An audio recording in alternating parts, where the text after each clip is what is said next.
Hello and welcome to the Russian Empire History Podcast, the history of all the peoples of the Russian Empire.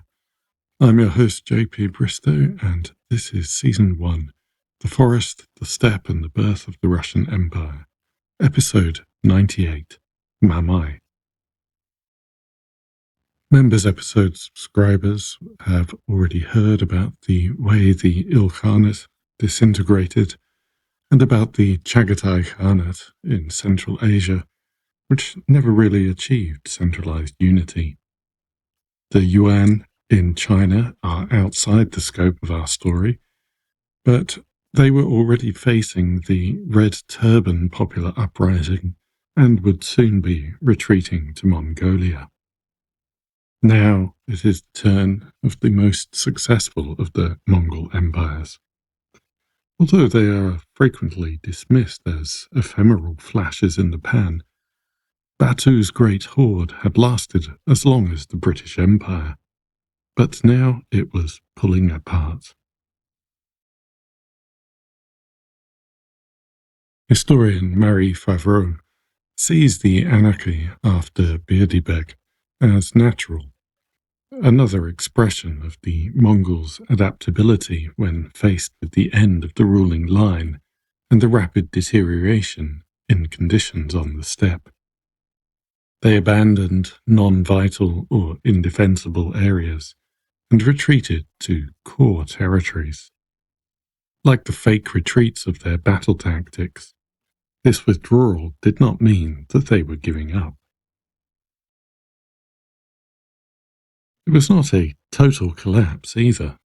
As we heard in the last episode, having more than one Khan might cause problems for a knyaz who needed a Yarlik, but the horde's vassals were still paying tribute, and still looking for at least one of those Khans to give them their seal of approval. Roughly what happened was a three-way split. As you'll remember, all the societies who'd come from the steppe had organized themselves along the ordinal directions, and that is how they now broke up. A beg named Mamai seized control of the west from his base in Crimea. Longer term, Crimea is going to become the Mongols' new home and continue to dominate the western steppe for a good while yet. In the east, Tengiz Bukha, a beg from Sirdarya, who will not play a major role in our story, assumed control. Whoever managed to grab control of the center, the Volga region around Old and New Sarai, was still Khan of the Jochids, but his authority was no longer automatically acknowledged by the wings, or indeed by anyone else. In that central core, with its network of towns and cities, the after effects of the plague were compounded, first by several years of drought, which devastated agriculture, and then by the onset of the medieval Little Ice Age, which brought more frequent dzud to ravage the livestock in the winter. Bulgar had already collapsed. Now other cities headed into rapid decline. Even Sarai's population began to melt away. For the urban population of the Volga region, it was easy to migrate west in search of better conditions. These migrations therefore also bolstered Mamai's power. Herders on their seasonal migrations began to avoid the cities and stick to the plains around the Don. Favreau sees this as a strategic retreat also. The cities had become hazardous, places of disease and hunger. The farming population moved on to other land with less risk of plague or warfare. The pastoralists returned to nomadism. Sarai and New Sarai mainly became places where the wannabe Khans could fight each other, retaining mainly a symbolic value through their connection to Batu and Uzbek. What it all added up to was a reversal of the forces that had been at work for our story so far. While, for a century and a half, the need to build and administer an empire had driven centralization and the adaptation and creation of new institutions, decentralization was now the word.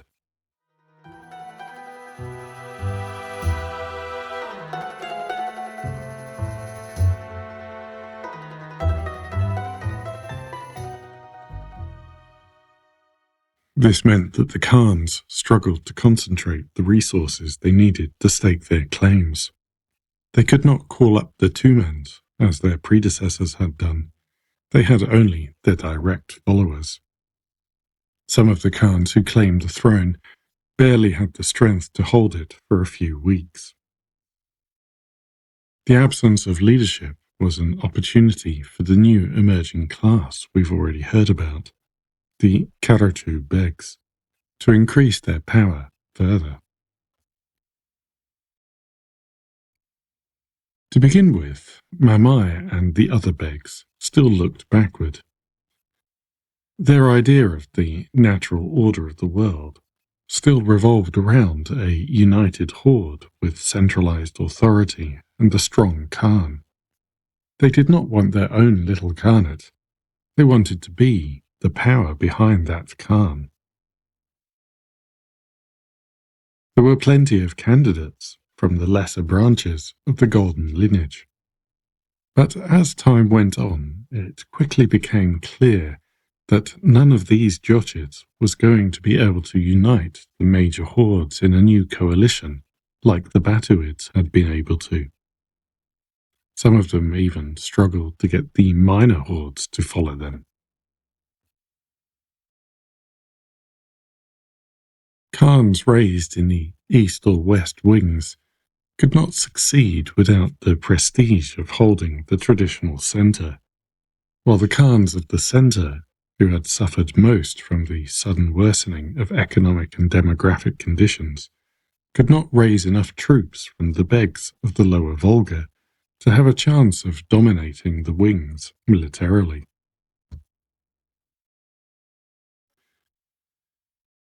Besides killing the Batuid line, Birdibek had done the Khans another disservice by destroying the Keshik that had previously served as the Khan's core support during his purges. This forced the Khans to rely even more on the Begs that were backing them.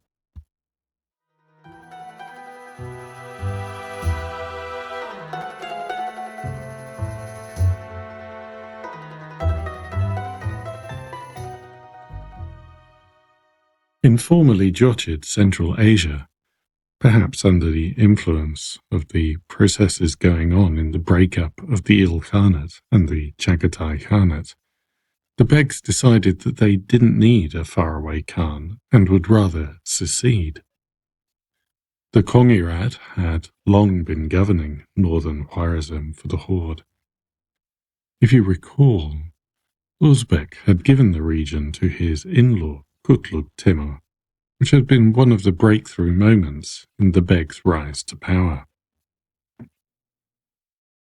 Kutluk Timur had been followed by Nanguday, who had also been an in-law of the Jochids.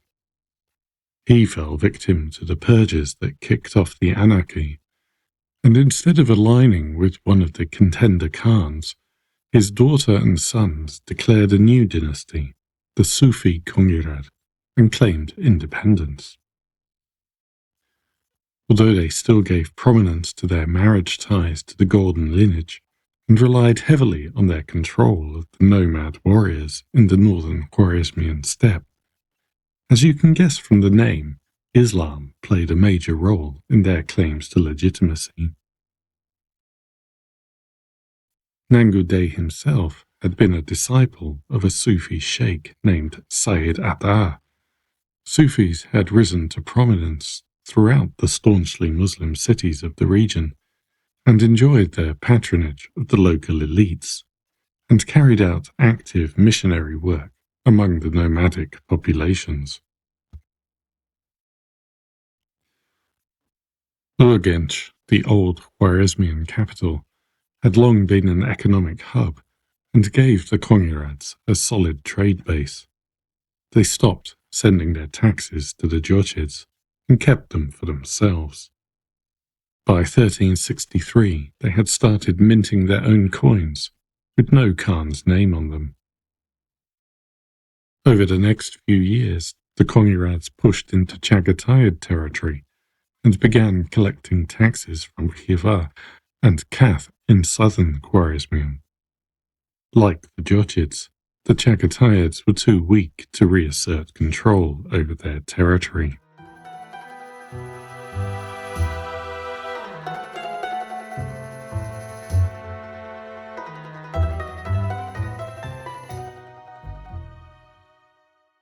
In contrast, the Begs of the left and right wings did want to restore a united horde under a single Khan, at least as far as they could, and Mamai was the most successful and influential among these Begs. Mamai was from the Kiap clan, which, like the Kongirad, supplied many of the Jochid in-laws. Mamai himself was married to Birdibek's daughter, Tulunbek. Like the Kongirad, the Kiad had ridden this connection to prominence. Mamai had been a key player in Horde politics and foreign policy for a while, which led to him becoming Birdibek's Beglerbek and taking control of the West, the right wing. When the Anarchy broke out, he was in his late 30s.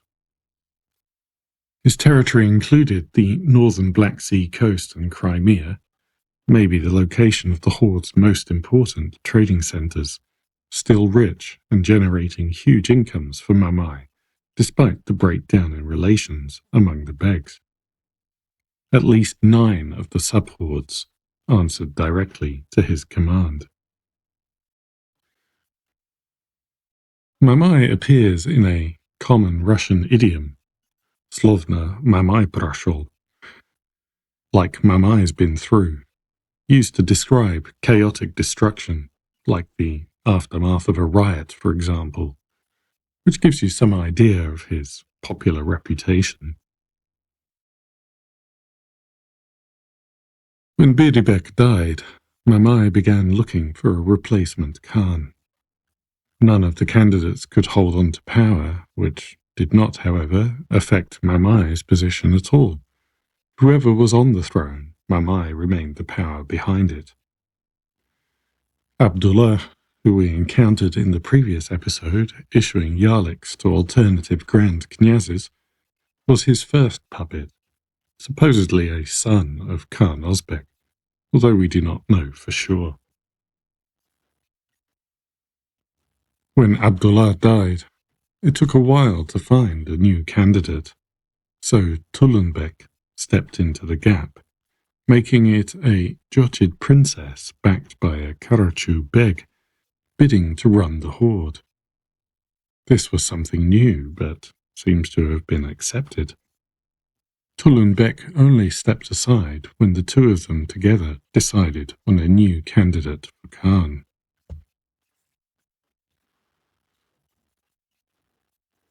Before the Anarchy, the Volga heartland, especially Sarai and New Sarai, had been strictly in the control of Jochids, not Begs. Now, Mamai and the eastern Begs turned the Volga into a chaotic territory, with control constantly shifting among competing factions. Each Beg sought the prestige of controlling the lands of Batu and Ozbek. Mamai claimed that he was only trying to ensure the continuity of the Horde's old institutions, as embodied by Tulunbek, but there was no clear winner. When the Begs fought in the centre, it left the periphery vulnerable, and their neighbours took advantage.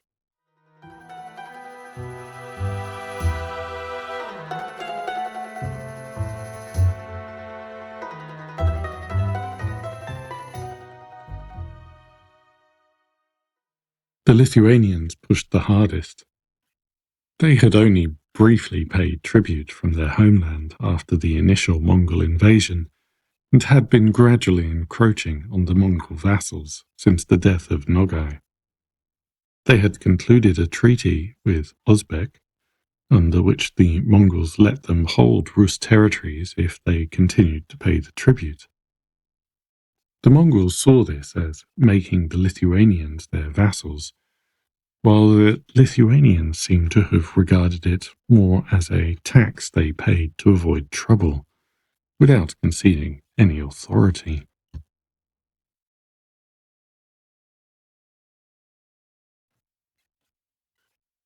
The Horde backed the rising power of Moscow as a counterbalance and buffer to their northwestern neighbours, but they also used the Lithuanians as a buffer and intermediaries in their dealings with the Poles and Germans. Algirdas continued the established Lithuanian approach, sometimes allying with the Mongols, sometimes fighting them, but avoiding an out-and-out war and continuing to pay tribute for the territories that he acquired. The Lithuanians had had some success in the southern Rus lands for several decades already. Although this used to be contested and we still lack almost any concrete information, it's now been established that Gedimina's brother was knyaz in Kiev even before Algirdas came to power. However, it seems that this situation was not fully stable before Algirdas. In 1362, he sent a force south along the Dnieper, forcing Chernihiv and Pereyaslav to submit, and attacking Podylia south of Kiev. These were productive agricultural regions, and the Lithuanians would also have been interested in accessing the Black Sea trade routes. At the Sinyucha, or Blue River, the Lithuanians encountered and defeated a force of Mongols. This battle was little noticed at the time, but has subsequently been built up into a bit of a legend, where it supposedly represented the liberation of the southwestern Rus lands from the so-called Mongol yoke, and a turning point in their history. For some more nationalist narratives, where Russia is positioned as dominated by its supposedly Mongol heritage, it's important to argue that Lithuanians and Ukrainians threw off their Mongol overlordship earlier than Moscow did. However, this is a big exaggeration of what happened at the Sinyucha. The Lithuanians continued acknowledging the Mongols' suzerainty and paying tribute for these territories until well into the 15th century. No one at the time noticed any liberation, just as they had not conceptualized any Mongol yoke. These narratives were invented later. It was not a major battle, and Mamai could have sent a bigger army to deal with the Lithuanians. But the Mongols did not see this particular conflict with the Lithuanians as a big deal. Mamai had more important battles to fight in the Volga region, and the Lithuanians, after all, made sure that the tribute for Podylia arrived on time. It was in everyone's interests to just carry on.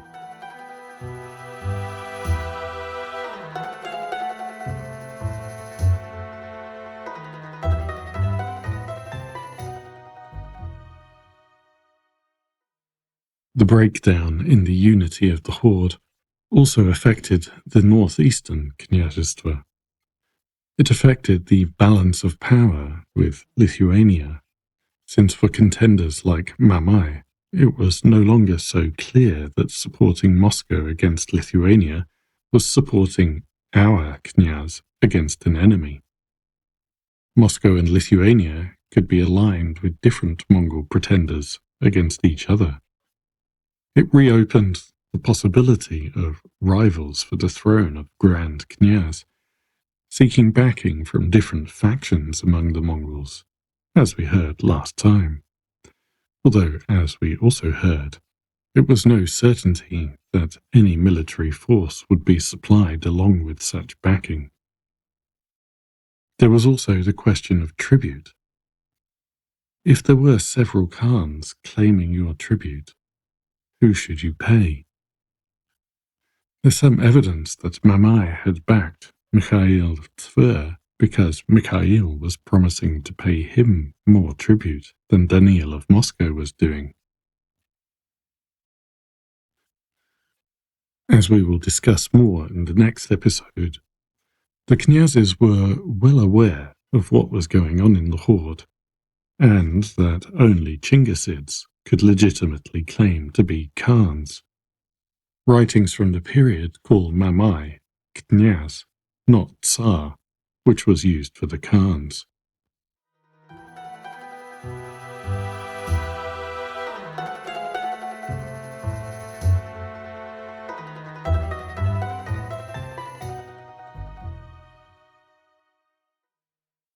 In the mid-1370s, Moscow, Nizhny Novgorod, and some other cities following them became reluctant to pay taxes and tribute to Mamai's envoys. Details are scant, but we can assume that this was a question of Mamai's legitimacy. Nizhny Novgorod first refused to pay tribute. When new envoys were sent, they arrested them. Then they killed them. Besides demonstrating beyond any doubt that relations had broken down, we know that this was something that always triggered a Mongol response. But only a small force came, and the Rus were able to drive them off. The chronicles say that the steppe was experiencing yet another wave of plague at the time, and Mamai was not able to assemble a proper army.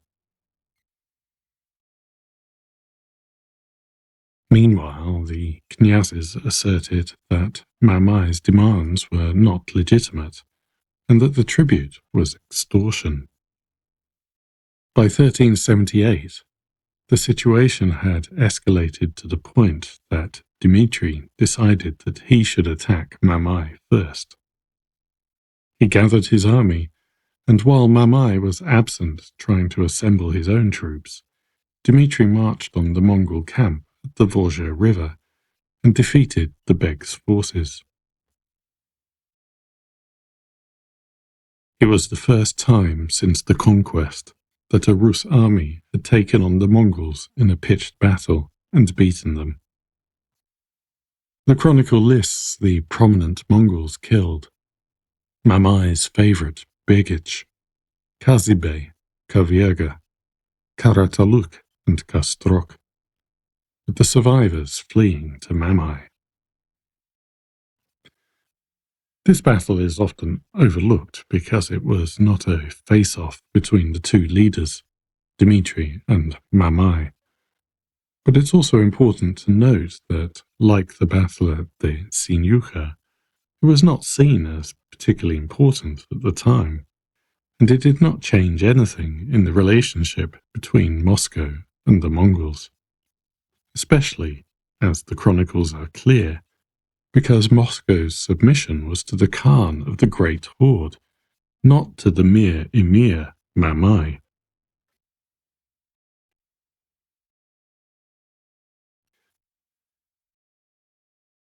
That face-off between the two comes 2 years later.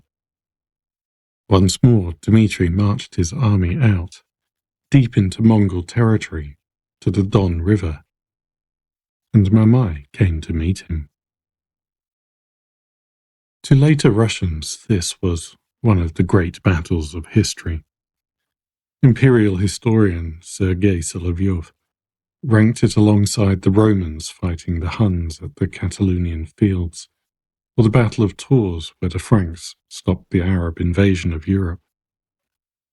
Like those battles, it was presented as a showdown between Europe and Asia, civilization and barbarism, a cataclysmic contest of global significance, not merely a turning point in Russian history. But was it? We'll find out in the next episode. Thank you for listening, and until next time, goodbye.